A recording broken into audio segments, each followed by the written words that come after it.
Good afternoon, everyone. Welcome to a webinar, AI applications in actuarial science. Today, we have two main parts in today's webinar. One on the application into the climate quantification, climate change risk quantification. This is one of the very important aspects which actually entire actuarial world is working because it has impact on every aspect of two insurance, both life and non-life, where this part of it can be accomplished by applying AI tools very intensely as part of this particular uh, project. And followed by that, we have the second one, that is issuing a policy using AI agents. That is another very important aspect of insurance business where actuarial science aspects are heavily involved.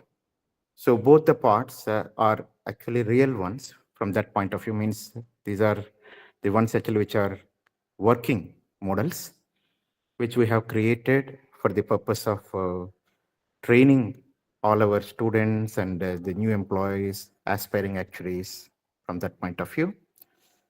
So as AI is actually impacting every aspect of every business, actuaries are also positively impacted from that. So we are looking at this as a opportunity for learning and sharing. So with that, I hand over this to Dr. Rohan Eshraj Gupta for his introduction and the importance of AI applications in actuarial science. Then followed by, we have Ishwar Prem. He is currently doing research in climate risk quantification. So he is going to speak about that. And the second part of the demo and presentation is going to be demonstrated by Hemant Sai Pawan and Ram Sai. So both of them, they worked on AI agents part, and then they will demonstrate the thing. And at the end of each part, you are free to ask questions, and then we'll try to accomplish that. And then if there are any further questions are there, you can ask at the end of both the presentations also, or any other questions if you have, feel free to type in the chat. Over to you, Dr. Rohan. Yeah. Hi. Good morning. Good afternoon, everybody. It's really nice to see all of you joining today on the day of Ugadi, right? I'm sure it must be very busy at your homes, but still you made time for this webinar, which speaks for itself, right? Your interest in the field. But before And we sharing. begin, I'd like to very quickly introduce myself. I am Rohan. I am a PhD and a qualified GI actuary with over close to 8 years of experience in the industry. And I mainly focus on pricing, data model validation, predictive modeling, and so on. So I have been working very closely with insurance raters, testing frameworks, especially in the more modern cloud-based environments. Over time, I have been exploring how AI can be applied to solve practical actuarial problems, particularly in areas like automation, model enhancements, improving workflow efficiency, and so on. Right. And now coming to today's topic, right? So as actuaries, so we work at the intersection of data, risk, and decision making, right? But the scale and complexity of the data today is increasing very rapidly.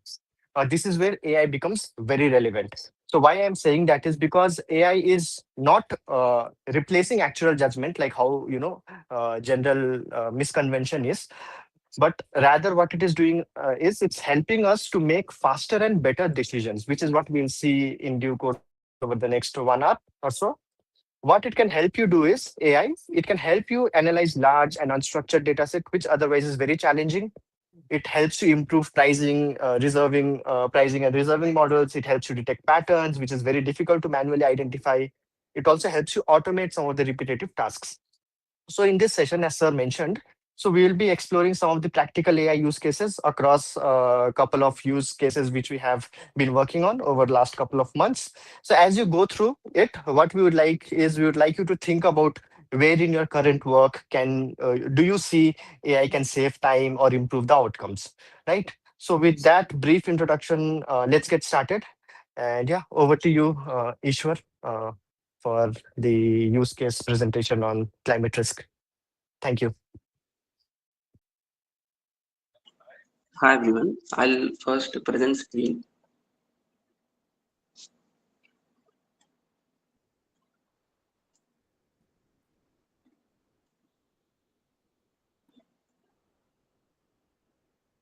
Is my screen visible?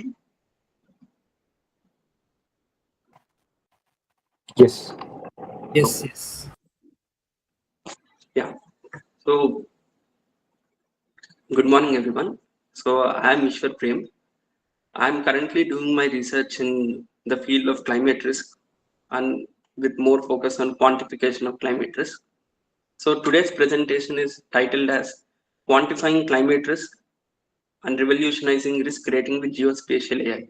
So this is a very non-traditional way of looking at the AI aspect, because we are trying to think when we say AI, it is only LLMs and large language models or Chat GPT or Claude, etc. But essentially, when we say AI, as Rohan brother put it very nicely, essentially, when we say AI, the essence is being able to get insights from huge amounts of data. So when we say climate, it is we are dealing with terabytes of data usually. So until now, we did not have enough compute power to actually get good insight from this level of data. So with the AI and machine learning evolving in the last decade, in the last 4 or 5 years, so many new tools came up to handle this kind of climate data at scale. So we have used such latest tools to do some quantification of risk at a property level. So I'll dive deep as we go. So firstly, here I would like to address a question: why should actuaries worry about climate? We might think it is somebody else's task. So if we go by the definition of what an actuary is, essentially actuary is somebody who measures, manages, and mitigates the risk.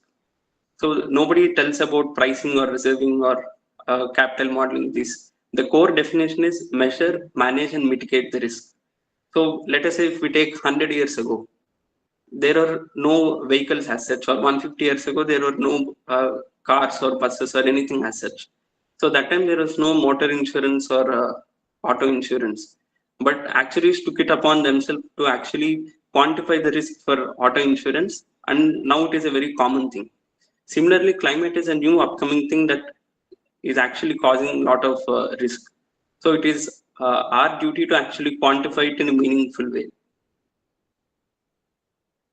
And another aspect is, uh, so the broad overview is, we'll first see why climate risk matters to actuaries, then how do we quantify using a framework, then we applied this framework for flood risk.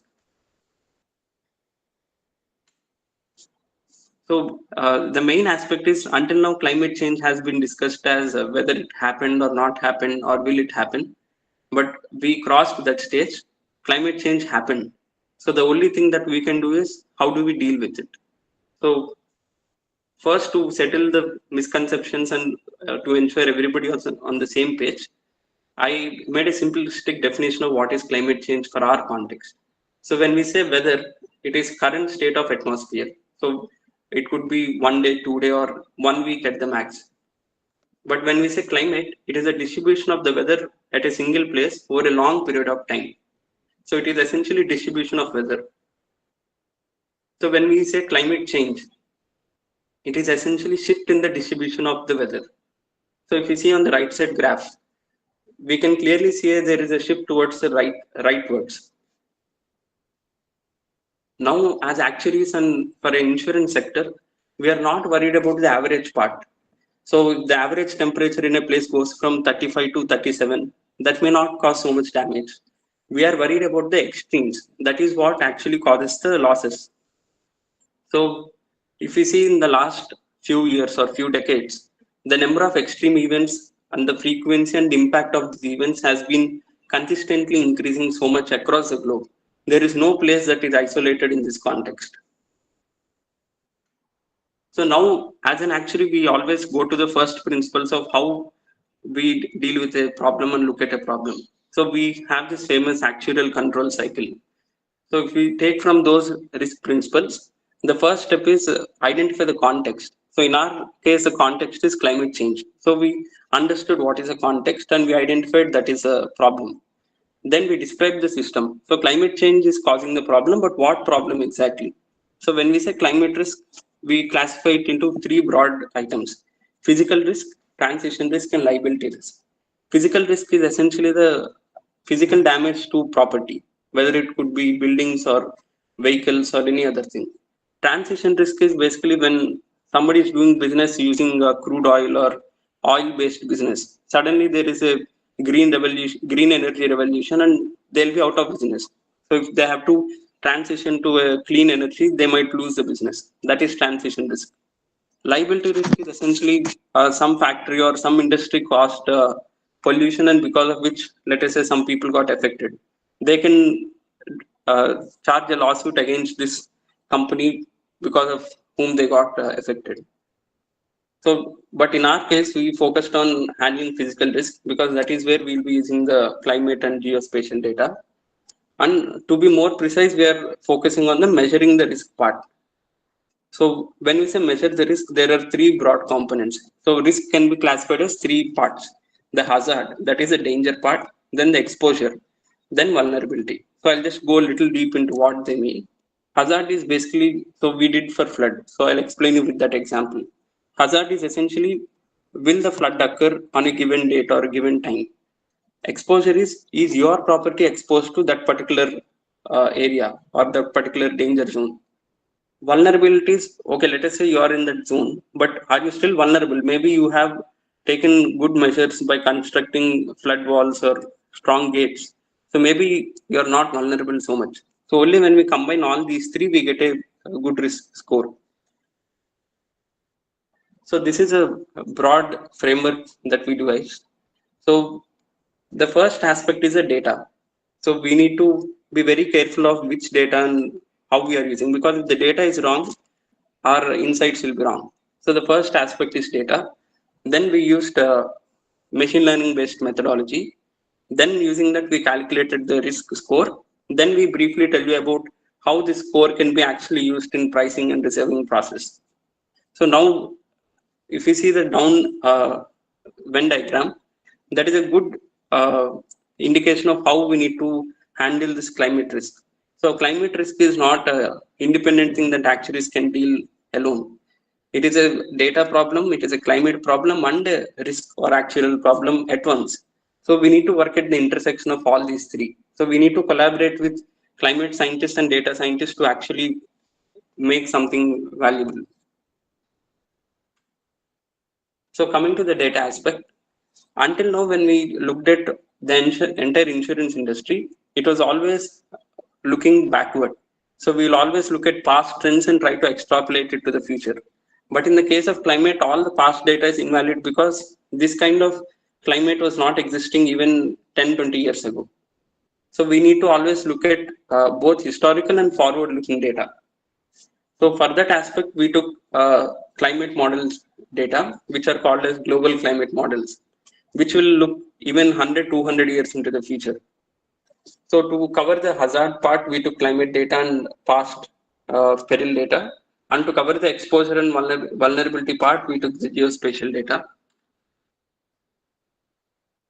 So coming to the methodology, we applied machine learning because it is solving multiple problems for us. So there is data scarcity, whereas in machine learning, I can use data from multiple sources. Then machine learning or deep learning is very good at identifying patterns. It also takes less computation compared to traditional ways of doing it. And it is also flexible. It is not a rigid framework. Depending on the use case, we can modify it. And it is scalable. I can do it for a very small region or at a global level. So this is the crux of how we did it. So we took the hazard, exposure, and vulnerability related variables from multiple data sources, and we calculated the climate risk score. So for example, in the case of flood, we took temperature, precipitation for hazard, then the building footprint location and distance to water body as exposure, and the elevation as a vulnerability score.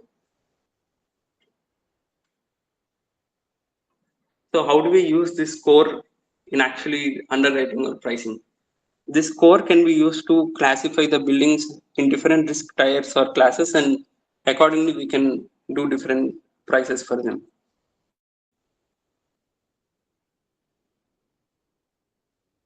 So we focused on flood because flood is globally the most devastating natural disaster.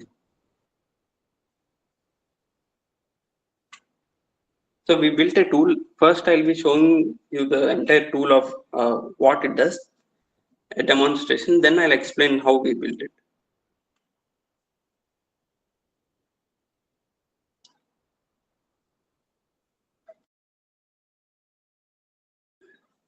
So here we can choose any date, and we built focused for Patna region. So we'll be going to Patna location.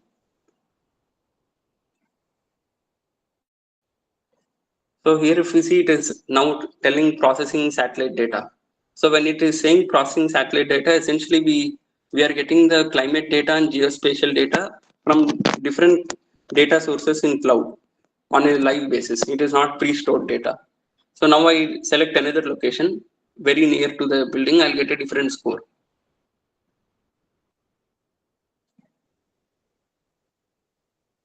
So this way I can do for almost 150 years of timeline. So if you see here, I did for 2030. Then we can see even for 2050 we were able to do. So for different buildings in the same area, I'm getting a different score. So now I'll tell you how exactly we built it. So first, the climate data. So this picture might look complex, but I'll just simplify. You can think of it as multiple possibilities. So there might be a possibility where we transition more into green energy, which is a good scenario, and emissions come down. As a result, global warming will reduce. Or there might be a scenario where everything is increasing and we are not going back on using crude oil. So these are multiple scenarios. So you can tell SSP 2 as a good scenario, SSP 5 as a bad scenario for simple understanding. Then coming to the geospatial data, this is where our key innovation lies.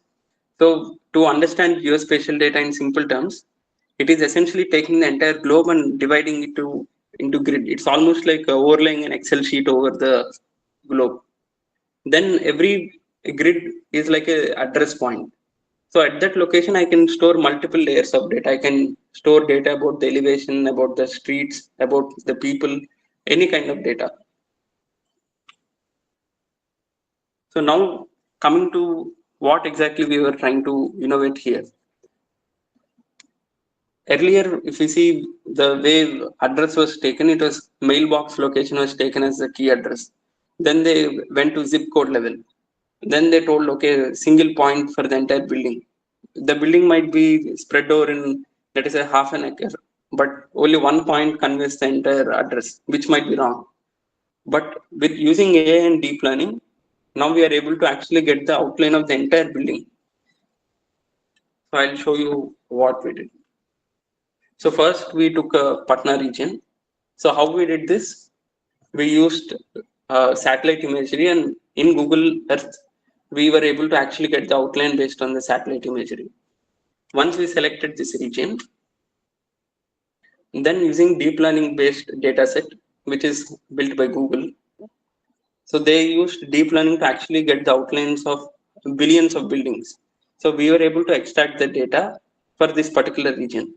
So if you see the entire district, whatever buildings were there, every single building is mapped. So this is a zoomed in picture on the right side.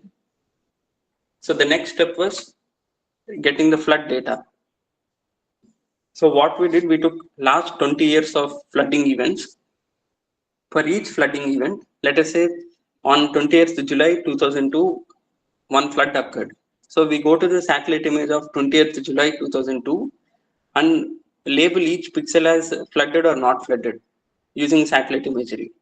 which is again done using deep learning.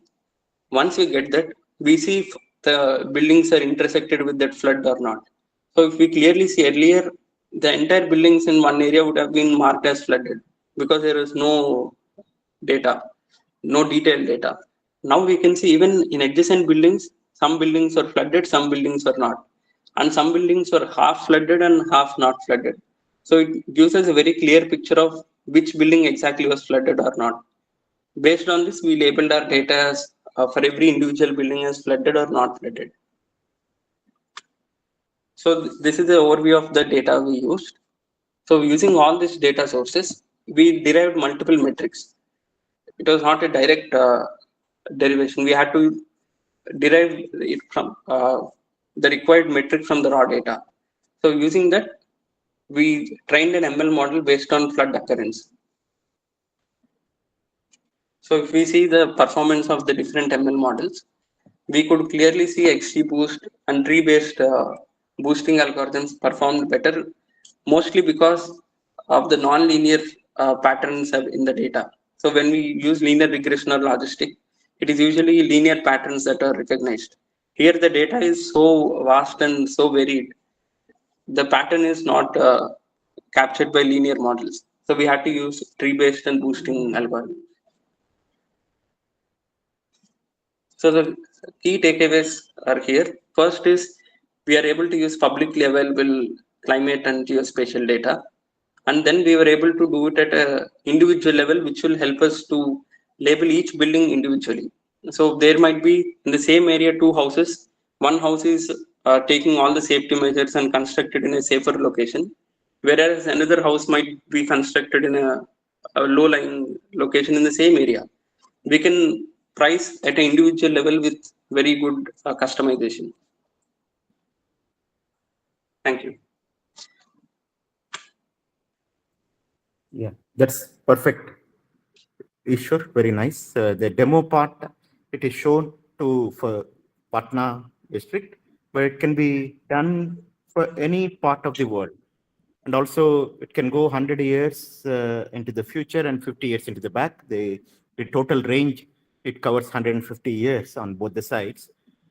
So yeah, it's open for questions now. Anyone has any questions on how this terabytes of data is used for getting the predictive part of the particular location, that Google Earth part of it, how it gets integrated with the actuarial techniques for quantification, So all those things are embedded in as part of this particular demo and the presentation.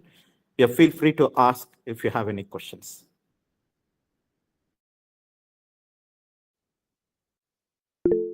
Hi.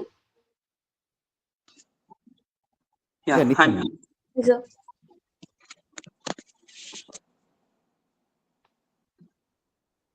Yeah, please go ahead, Nitya madam. Hi, this is Nitya.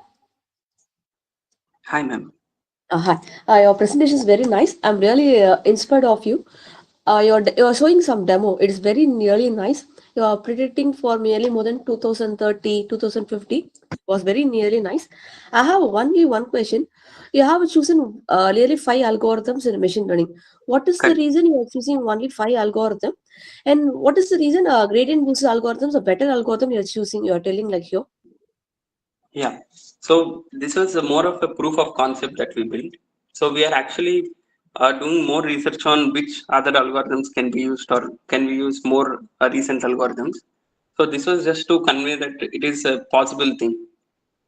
And I was also running it on my local machine. So I could not run more complex algorithms, which will actually require a GPU. So I built this entire thing only in my laptop. So once we are currently still working more on which algorithms to use at every stage. So then we'll improvise it. Can you tell me what is light GBM and cat boost? I don't know. That's why I'm asking you. So essentially, boosting is a method where first we build one tree and we predict it. Then instead of rebuilding another tree, we take what is okay. Let us say my prediction is 10, actual value is 10, I predicted it as 6.5. So in boosting, what I do is I build another tree to correct the error part. So the error was 3.5. I'll try to reduce that error to, let us say, 3 by building another tree. So I keep building more and more trees to reduce the error part instead of rebuilding from scratch. So this XT boost, CAT boost, light GBM, these are essentially multiple variations of this boosting algorithms. So the core concept is boosting. Using that, ML researchers built multiple versions which are like light GBM is called light because it can run with lesser computation. So these are just variations of the same concept. Yeah. Thank you so much. Thank you. Yeah. Jashwant, you had a question. Saram, actually good presentation. Uh, Actually, I'm not good at technical stuff, but you mentioned that before and afterwards happening of event, you were able to get the data of an event happening before and afterwards. Can you tell me like how did you predict that data and how are you able to integrate into the model? Okay. So for this, very good question actually. So If you could repeat the I'll question, right? Ishwar, it was not audible. Please repeat the question and then answer. okay. So he was asking, how did I actually get the climate data and integrate into the full process, and especially the future data? How was I able to get the future climate data? So the answer lies in this question. So we are working on the actuarial and data science aspect of it. So the climate data is actually built by climate scientists. So these data are essentially a simulation of future. So they build it using supercomputers. We can't do it in our local systems. So they replicate the real life scenarios of how the Earth's atmosphere functions, and they build multiple possible scenarios. So that data is available for free in their databases. We need to appropriately download or give access to the appropriate data set in the cloud and use that. Yes. Bro, and you also mentioned that the future data we might not know what will happen in the future. Like the event which is happening today might not happen tomorrow. Like you run all the time. So, Like, so the answer here is in especially climate science. There is no right answer. There is no right model. We can only have data and models which are useful to get some insight. So there might be hundreds of scenarios. We need to use our actual judgment to actually see which models are relevant and which ones to use, and try out multiple experiments. It is not like a single answer of yes or no. It is more of 50% correct, 60% correct kind of scenarios. Yeah, and also just to add on that, so generally whenever we do any kind of predictive modeling, right, there is an underlying assumption that past is representative of the future. So what it means is, whatever data you are using to predict the future, there is an assumption that okay, whatever happened in the past, a similar trend will follow in the future. So any one-off scenarios or anything like that, you may not be able to predict, right? But what we can do is when we are doing specifically when we are doing things like climate modeling and all. So Ishwar had presented a slide in which he showcased various kind of scenarios, right? So in the climate risk analysis, so globally there are some standards of assumptions which people do to model. So those assumptions, so these assumptions which are classified under various categories, probably Ishwar can elaborate on that. But the idea is there is one thing where you are using the past data, and then on top of that, we are also enhancing our predictive modeling using some of the scenarios, which is fairly standard globally by all the climate risk modelers. So yeah, that's one thing which we need to keep in mind. thank you. And just to add that, bro, so you rightly mentioned it is a standardized data. So the data that we used is not some random data. It is actually released by the United Nations every year. So we used the latest data released by them to model our thing.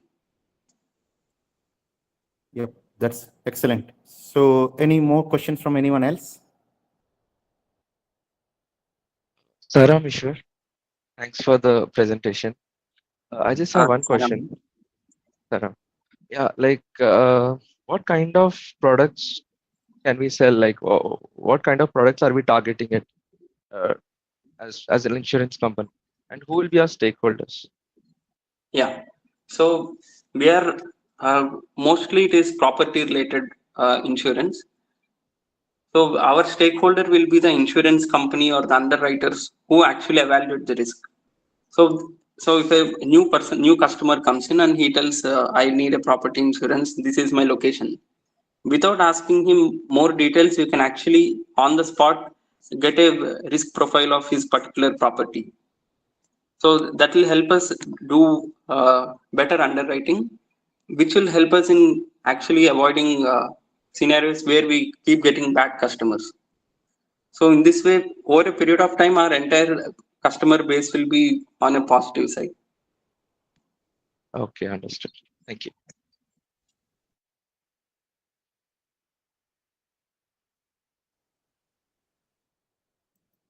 Yeah, that's a nice issue. So shall we move on to the second part of the webinar? Yeah, Yes. please. So yeah, Hemant and Ramsai, over to you. So we'll get into the policy issue using AI agents. This is something actually very interesting. AI agents are actually being used extensively in every industry, and this is a very good proof of concept which they brought in. And yeah, over to you. Get into the policy issue Yes. using Thank you, sir. AI Let me first share my screen. are actually being used.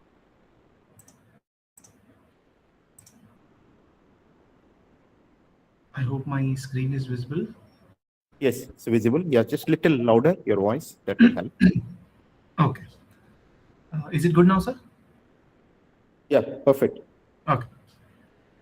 Good afternoon. Thank you all for your time. And I hope everybody enjoyed the first part of the session by Ishwar. Today, I will be giving you a quick demonstration of Prime Policy, our agentic AI-based policy administration system, which is basically a web-based application designed to simplify how organizations view and manage policy-related information. And this is a conceptual demo focused on showing how the experience would feel like for a business user rather than the technical and implementation details. Now, what is the problem statement? In many organizations, even today as we speak, policies and decisions are scattered across emails, multiple documents, multiple systems and servers. And this creates three major challenges: the time that is wasted in searching for information, lack of clarity, and slower decision making at the leadership level. Prime Policy addresses this by offering a simple interface where the policy information can be accessed and understood quickly. Now, where this agentic AI solves the problem, and what is the introduction for agentic AI? What is agentic AI? In a very simple definition, agentic AI is an AI that doesn't just answer the questions, it can take actions to achieve a specific goal. Now, if we understand the statement properly, agentic AI is an AI that doesn't just answer the questions. Now, what is the kind of AI that just answers the questions? It is generative AI. Now, what is agentic AI? Agentic AI is one step after the generative AI, which also takes actions and achieves a specific goal. That is AI agent. Now, what is agentic AI? Agentic AI is one step after the AI agent. Agentic AI is basically an ecosystem of AI agents all those individual AI agents working together to achieve a specific goal after a process, after a pipeline.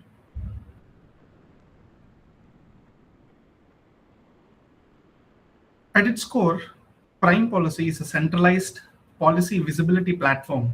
It is designed for business managers, decision makers, operational teams, whoever needs fast access to reliable information without any complexity. Now, I'll let Hemant present the screen of the platform and walk you guys through how a typical user would experience the platform. Yes.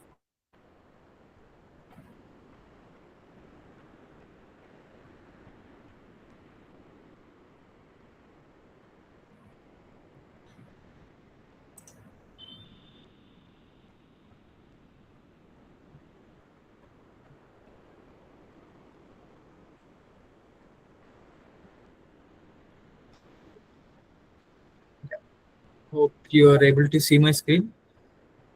Yes. Yes, Hemant. Great. So this is the landing page of the web application.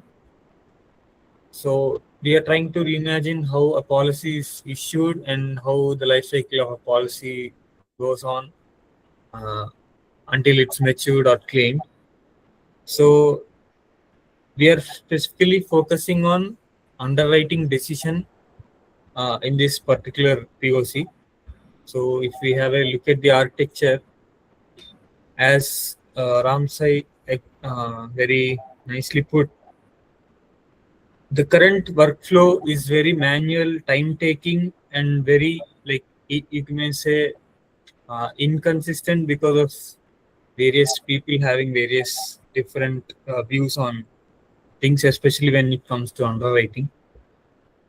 So this particular web application will help read the policy documents and also extract information from that documents and give a decision that whether this policy is a high risk profile, low risk profile, etc., so that the underwriter can also come in at the end and give the final decision whether to accept this particular policy or not. So since we would not want anybody or anyone to get access to the data, we have the authorization.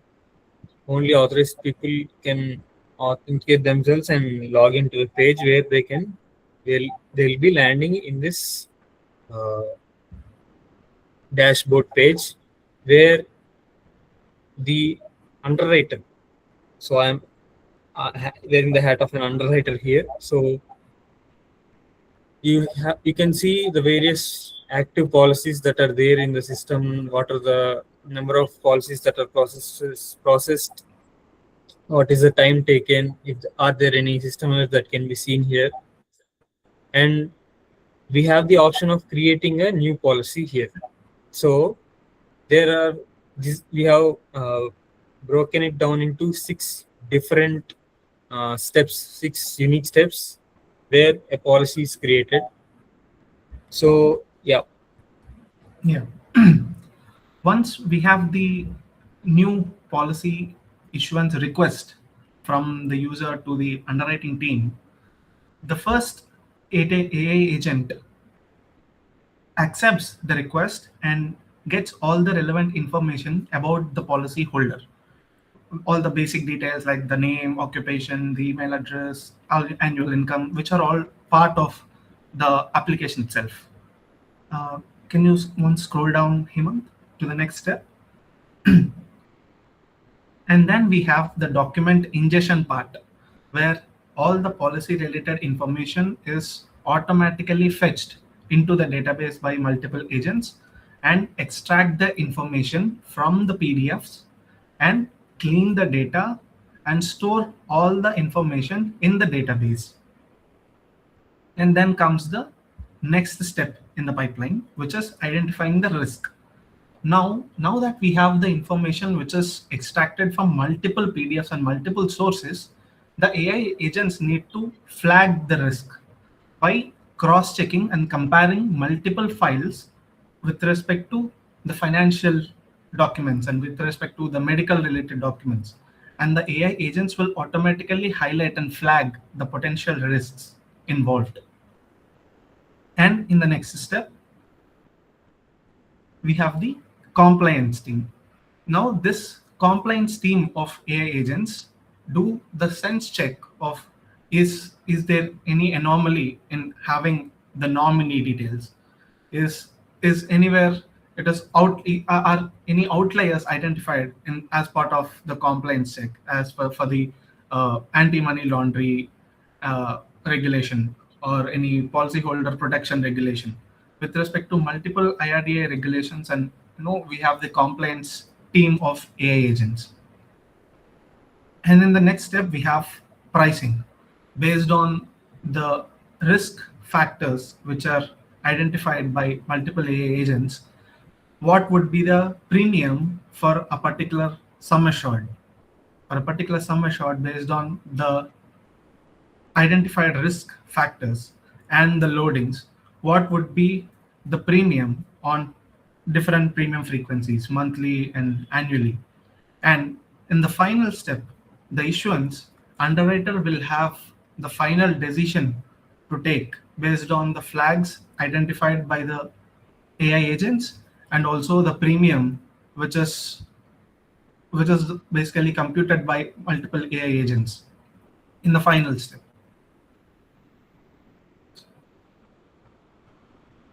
So the policy is issued, but the final review and the final decision will be by the underwriter. In this way, the information which is very hard to extract from multiple sources and validate and cross-check will be easy, and the identification of the risks involved in issuing a policy for a particular policy holder will be easy, and the time taken for an underwriter to come at a decision will be reduced. And after the 6 steps, which are automatically done by the AI agents, the policy queue will show the policyholder's decisions for the underwriter to finally come and take the final decision.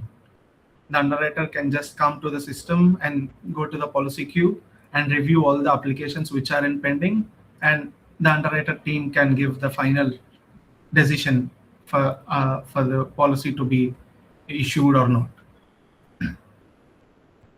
So just to add here, so if you look at this entire thing, so each of the type of agents are actually doing activity normally done by a clerk or a human being. So what this agentic AI proof of concept is doing is bringing each of these agents to perform their job based on the orchestrator agent that is created there, and then making sure every aspect is done in a consistent way, in the most efficient way, and finally bringing everything to the in front of underwriter, so that the right decision is can be made by the underwriter at that point of time. So also the calculations that are required to make how much premium should be charged based on the risk factor, that also gets done as part of this particular agent's activity. So is the combination of all these things put together, it brings greater efficiency for the entire insurance organization. So it could be life, it could be non-life, but the way you can bring in lots of administrative work which is done from various other sources is actually brought together very efficiently by these things. So that way, actually, more and more applications can be processed, and then the underwriter can do a qualitative activity of judgment, what can be done. That's why we say the AI is not replacing people, but it is actually providing help for making a appropriate decision. Because the type of work which gets actually replaced is actually the routine common work, which actually now the agents are able to do it in a most consistent way. and in a very short span of time. So that is what is the business side of it, so which will help in this particular model. Okay. Yeah. So over to you, Ramsay, again. So, yeah, Yeah, please. just to also quickly add on that part. So generally, whenever underwriter is notified of a particular policyholder, right, and then from that point of time till the time when the policy is issued, that entire process is a very time-taking process. So it can take several days to several weeks, also at times, depending on the complexity of the quote. Okay, but when you have a agentic AI system like the one which Hemant and Ramsay presented, what can happen is you can standardize the entire process. So it's when you have a system like this, an agentic AI policy system like this, so you can bring down that entire policy issue time from days and weeks to just minutes or even seconds in some cases, right? So that's what is the benefit. And also over and above that, the other important aspect which these systems help you bring is consistency, as sir also mentioned, right? Because whenever we are issuing policies, there is an aspect of underwriters going through the documents, understanding the risk, and then appropriately making a judgment as to where exactly that classifies, which then gets fed into how the premiums are calculated. But when you have a system like this, that entire logic of manual investigation can be offloaded to agentic AI systems. And as you can imagine, right, when you have the entire thing being offloaded to a system which you have coded, you have full control over how those assessments are happening, right? So there are lots of benefits. First, most important benefit is the time savings which you have. The second benefit which we see is the human error, the potential human error which can come because of this manual intervention. And then the third thing is this from the time when a policy is notified till the time when it is issued, that is a very important KPI, right, for any insurance company.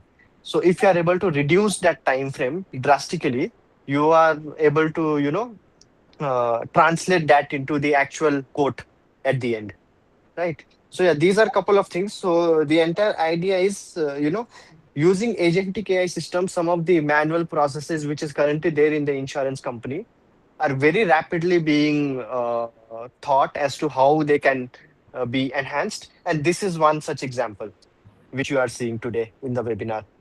So yeah, what we would like you to do, as I mentioned earlier in the introduction as well, is that get a sense of how exactly the world is moving, what exactly is agentic AI, what are some of the potential use cases, with this being one, right? And then see how it can be used into your day-to-day work, in your day-to-day activities, whatever you are doing, and how it can be improved.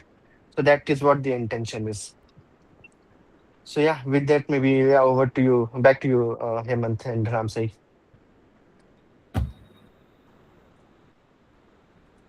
Yes. Let us quickly recap the entire demonstration. Firstly, we have the traditional policy administration system. Now, what is policy administration system? It is basically a system which is capable of handling the policy lifecycle from beginning to the end, while the policy issuance request enters the system, and the end there might be some claim or the expiry of the policy. In between, the entire life cycle of the policy will be handled by the policy administration system. Now, AI agents and agentic AI, as we discussed, AI agents are basically the AI concept that doesn't just return the text or answer your question, but also takes actions by planning and taking the action to achieve a final goal. Now, what is agentic policy administration system?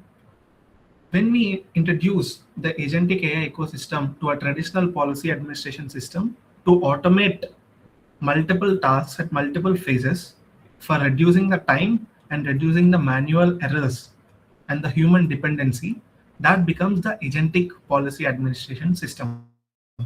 We have the user authentication process, we have the user authentication and authorization process. User authentication is basically for allowing the the person, allowing the basically giving the login ID for a particular person, and based on the login, we have to give the access. The underwriter team will have a separate access. The operational team will have a separate access. The role-based access will be given based on the authorization. And then we have the 6-step workflow. This can be multiple steps. For now, for this proof of concept, we have limited ourselves to the 6-step. First, we'll have the intake of the basic policyholder details, and then we have the document ingestion, which also has the text extraction and the semantic chunking and all the technical implementation of storing all the policy related information from those documents in a structured format inside a database within a schema which is predefined. And then we have the risk AI agents, which identify potential risks from the text that is extracted from multiple documents. And then we have the compliance team, which checks with the regulations of the IRDA and see the compliance. And then comes the pricing agents, which helps the underwriter team to arrive at a dynamic premium number with the built-in premium calculation with the risk identified and the loadings, and then the final issuance by the underwriter team. With this, we end the demo and we can have a quick question and answer session.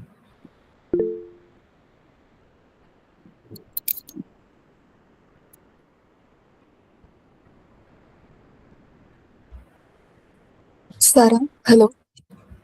Am I audible? Yes. Yeah. Yes, Sairam. So this was a very informative presentation on policy administration. My question was that on what note does the underwriter accept or validate the policies, and like what is the crucial human decision to be involved in here? So the decision is at the end by the underwriter.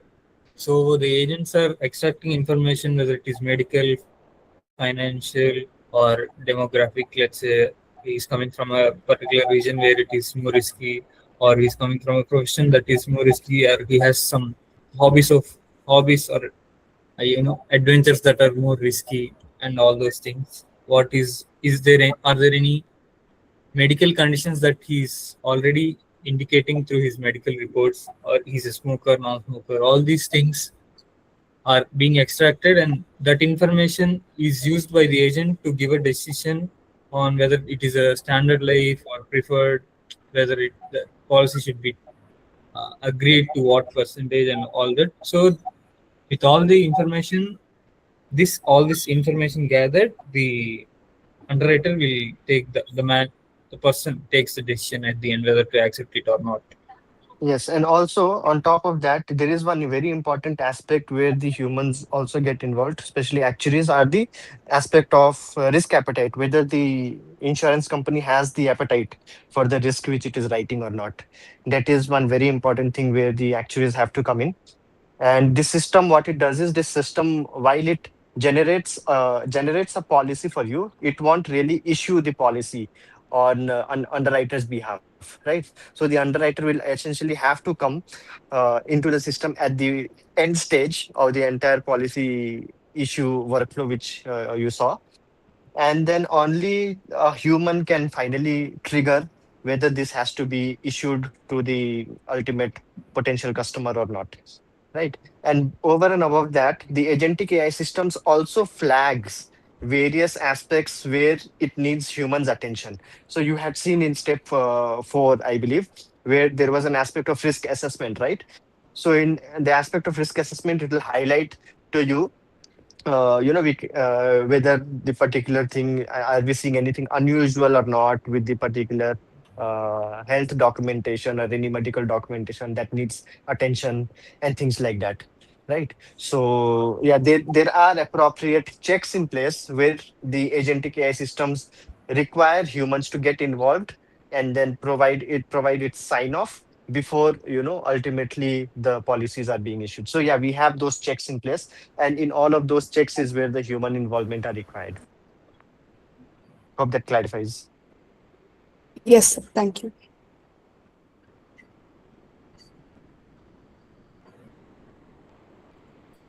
Yeah, Nitya, madam, you raised your Uh, hand.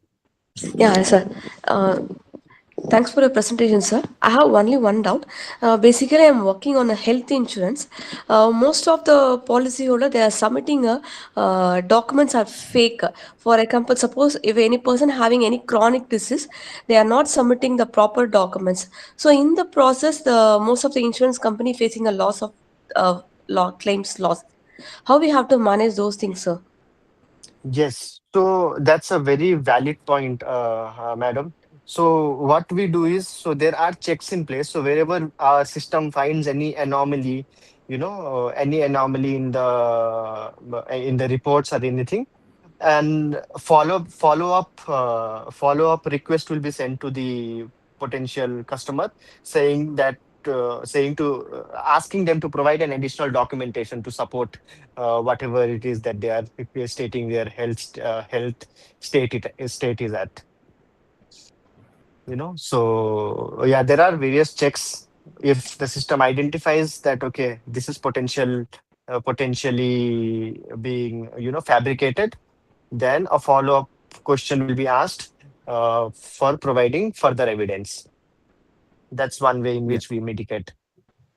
yeah. Just to Sir, add here, like, one of just the to add here. bullet, he created every documents fake, everything. Finally, he get a claim also. It is possible, sir.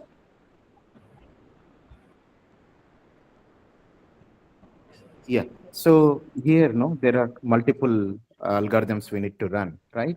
See, if fraud detection itself is a huge area.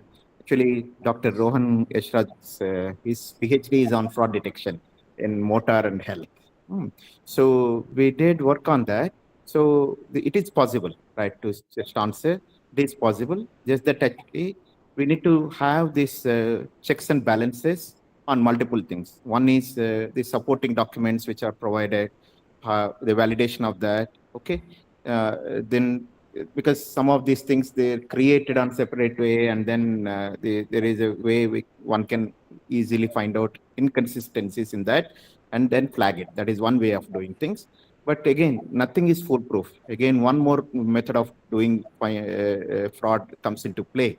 But like the algorithms normally, what fraud detection algorithms, they are actually, they keep learning based on this. But normally it's not just for the health insurance industry, it is for multiple things. Particularly for health, it is more prone because people want to quick support their people without paying huge premiums, and also hide things. There is a moral hazard aspect of it. So there's a huge element of fraud in health insurance, even in advanced countries. So these tools, AI tools, are excellent in identifying things, newer types of frauds also.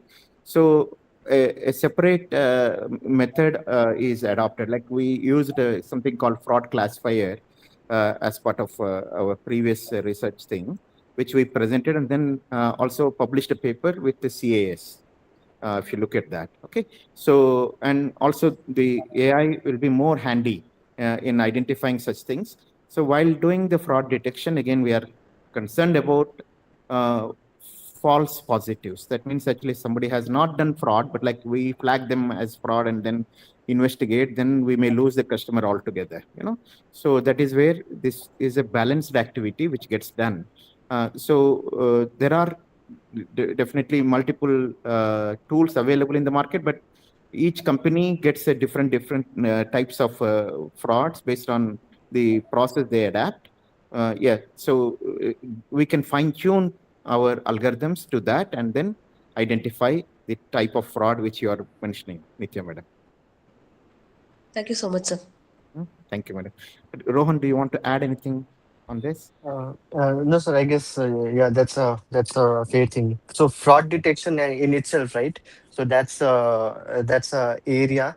So where lots of newer models are currently being incorporated, like with agentic AI and then LLM models that we have. The level of what do we say, the analytics which we can do, right, is humongous. So yeah, those also have to be looked into. So perfect. Any more questions from anyone? Yeah. So that's great. So we come to conclusion of this webinar. It's very positive that many of you attended and actively asked questions. And this is a real application of AI into actuarial work. So we thought actually we bring it up to each one of you, and then we take it to the colleges and those who are working on this, so that there's a great opportunity which actually you can bring in as we move forward. So we thank all the participants. We thank all the presenters, particularly the climate part of risk quantification by Ishwar Prem, and followed by the presentation on policy issue from Hemant, Sai Pavan, and Ram Sai Jagdish. So that was an excellent presentation. Thank you, Rohan, for adding for the additional inputs into this. So we will keep having some of these newer insights of AI applications into actuarial science. And we are also planning to have a summer course program in the month of April and May, which actually will be available to all the students. Entire education aspect of our SSSIA Institute of Actuaries is free. We will make it available to all the students across the country so that the profession can grow in that direction. So please encourage your students to join us at any point of time in the future webinars. The summer course program also is going to be open. We'll be communicating to everyone. And we will also have internships coming up from our side. And we will also have the health side, Nitya Madam, that is also there, because on health side, we worked on Ayushman Bharat, which is the world's largest group health scheme. So that also we'll have pretty soon. So these webinars we'll try to do every month. That way, actually, it will cover and it will give opportunity for students to take it up. So upcoming, we have summer course, we have internships for all the college students. So that way, actually, all students can get the benefit, and they can also work in the newer areas of AI and actuarial data science applications in this. Thank you very much. With this, we close today's webinar.